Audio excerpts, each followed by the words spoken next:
శుభములు కలుగును గాక. ఈరోజు దేవుని వాక్యాన్ని ధ్యానం చేసుకుందాం. మత్తయి సువార్త 4వ అధ్యాయం 4వ వచనమునందు మనుష్యుడు రొట్టె వలన మాత్రము కాదు గాని దేవుని నోటి నుండి వచ్చు ప్రతి మాట వలన జీవించును.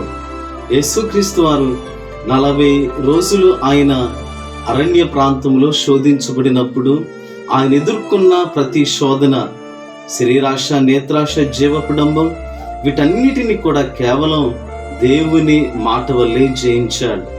దేవుని మాట మిమ్మలను ప్రోత్సహిస్తుంది.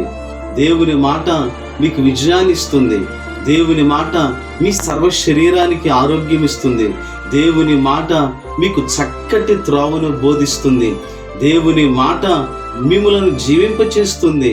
ఆ మాటలో శక్తి ఉంది, ఆ మాటలో కృప ఉంది, ఆ మాట మిమ్మలను ఆవరిస్తుంది, ఆ మాట మిమ్మలను ఆధ్యాత్మికంగా ఉన్నతమైన స్థితిలో ఉంచుతుంది. కాబట్టి మనుష్యుడు రొట్టె వలన మాత్రమే కాదు, దేవుని నుండి వచ్చే ప్రతి మాట వలన బ్రతుకుతాడు. ఆ బ్రతికింప చేసే దేవుని మాటను మీరు ఆలకించి ఆ మాటను బట్టి మీ జీవితాలు సరిచేసుకోవాలని మీకు తెలియచేస్తూ దేవుడు మిమ్మల్ని దీవించి ఆశీర్వదించును గాక. ఆమేన్. ప్రార్థన చేసుకుందాం.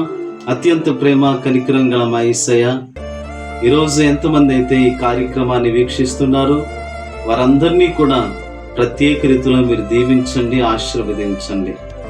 వారు చేస్తున్న ప్రతి పనిని కూడా మీరు వర్ధిల్లింప చేయండి. ప్రతి అక్కర అవసరత మీరు తీర్చండి. వారి ఉద్యోగాలు, వ్యాపారాలు, చేతి పనులను వృద్ధి చేయండి. వారు అడుగుపెట్టిన ప్రతి స్థలాన్ని మీరు దీవించండి. అనేకులకు ఆశీర్వాదకరంగా మీరు వారిని మార్చండి. మీ లేఖనాన్ని ప్రేమించే వారిగా వారిని చేయమని సమస్త మహిమ మీకే చెల్లిస్తూ యేసయ్య శ్రేష్టమైన నామములో ప్రార్థించి అడిగి వేడుకుంటున్నాము తండ్రి. ఆమేన్. May God bless you. దేవుడు మిమ్మల్ని దీవించును గాక. ఆమేన్.